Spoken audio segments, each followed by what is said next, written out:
A gente vai falar com o nosso departamento de jornalismo, a gente vai direto para a redação do jornalismo da TV Gazeta, falar com o repórter Luciano Penteado, que vai trazer mais informações sobre a invasão da Rússia à Ucrânia. Boa tarde, Luciano. Boa tarde, Regina. Boa tarde a todos que estão nos acompanhando aqui no Mulheres.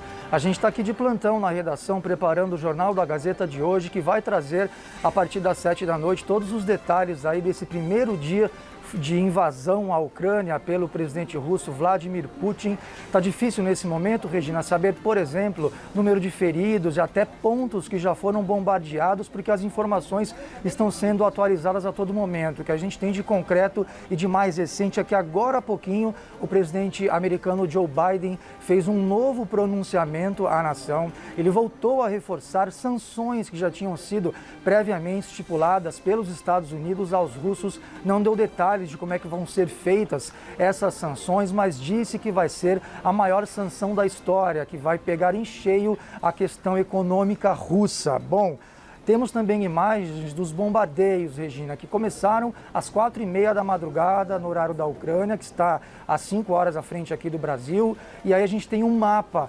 mostrando que essa invasão começou pelo leste do país. A Ucrânia mais ou menos tem o tamanho de Minas Gerais, tem 44 milhões de habitantes. Essas áreas em vermelho na parte direita do vídeo foi por onde começaram as invasões dos primeiros bombardeios russos. Depois temos ali na parte sul da Ucrânia, uma parte que está em alaranjada, é a região da Crimeia, que também é uma região separatista, de maioria étnica russa e que já tinha sido ocupada pelos russos em 2014. Esses outros pontos que constam aí no mapa são pontos que, de acordo com a imprensa local, já estariam sofrendo os bombardeios do exército russo.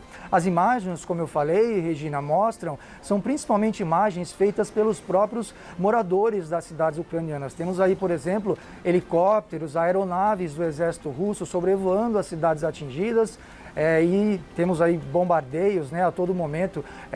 Nas redes sociais temos imagens sendo postadas a todo momento. Temos também toque de recolher. Na capital Kiev, o presidente ucraniano decretou esse estado de recolher. Por isso é que as ruas estão vazias e as pessoas estão evitando sair de casa. Muitas delas já estão, inclusive, fugindo para outros locais. Temos aí congestionamentos nas estradas, principalmente na direção da Polônia, que é outro país vizinho. E isso já levanta a discussão de como é que vai ser feito isso daqui para frente, como é que vai se dar essa massa de refugiados da Ucrânia que vão fugir do conflito, que oficialmente começou hoje. Temos aí outras imagens, novos veículos, são veículos do exército russo, indo na direção das cidades ucranianas. A dimensão desse conflito, apesar de ele ser localizado na Ucrânia, ele ainda é muito incerto, Regina, porque no centro da questão, eu falei aqui um pouco de como é que está a situação, mas no centro dessa guerra está o quê? Está a OTAN, que é uma organização militar liderada pelos Estados Unidos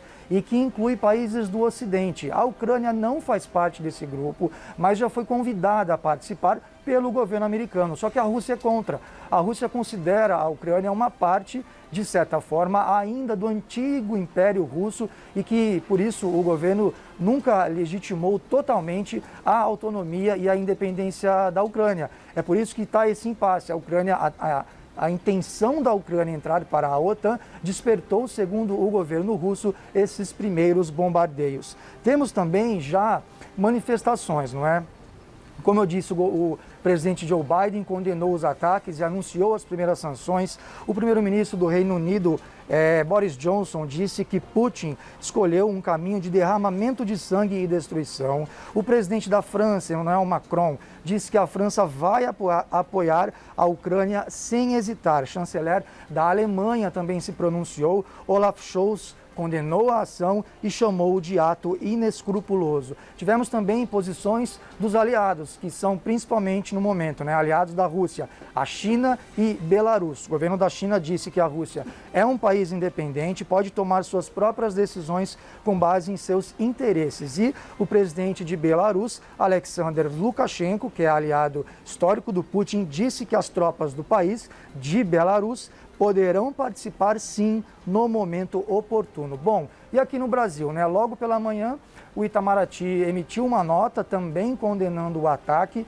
os primeiros ataques, né, da Rússia à Ucrânia, e disse que está monitorando a situação, mas não condenou o ataque, o que gerou pela manhã muitas críticas. Agora há pouco, agora à tarde, em um evento no interior de São Paulo, o presidente Jair Bolsonaro falou por cerca de 20 minutos ali para as pessoas desse evento, mas não citou a crise na Ucrânia e também, até o momento, não se posicionou oficialmente sobre o conflito. Quem se posicionou foi o vice-presidente da República, Hamilton Mourão, que numa entrevista aos jornalistas lá em Brasília, disse que o Brasil não está neutro nessa situação, que respeita a soberania da Ucrânia. E isso, de certa forma, Regina, gera uma certa apreensão, porque o Brasil esteve recentemente, o presidente Bolsonaro esteve visitando o presidente Vladimir Putin lá na Rússia. Então, ele não declarou apoio em nenhum dos lados, mas disse que está do lado da paz. Isso o Bolsonaro disse naquela ocasião lá no encontro com o Putin. Mas agora, até o momento, ele, o presidente, não se posicionou. Temos essa nota do Itamaraty e temos a declaração do presidente Hamilton Mourão. As informações de momento são essas, Regina Volpato. A gente segue aqui na redação do jornalismo para trazer as atualizações. Um minutinho só, porque antes de entrar no ar eu vim acompanhando pelo rádio e aí eu queria saber se você já tem atualização de duas informações. Primeiro, que a população da Ucrânia já estava usando, especificamente de Kiev, que é a capital do país, já estava usando 4 estações do metrô como abrigo. Inclusive, esses 3 estavam parando de circular para que as pessoas pudessem se abrigar. E uma outra informação, que eu não sei se teve desdobramento, é que os ucranianos já tinham alguns prisioneiros russos.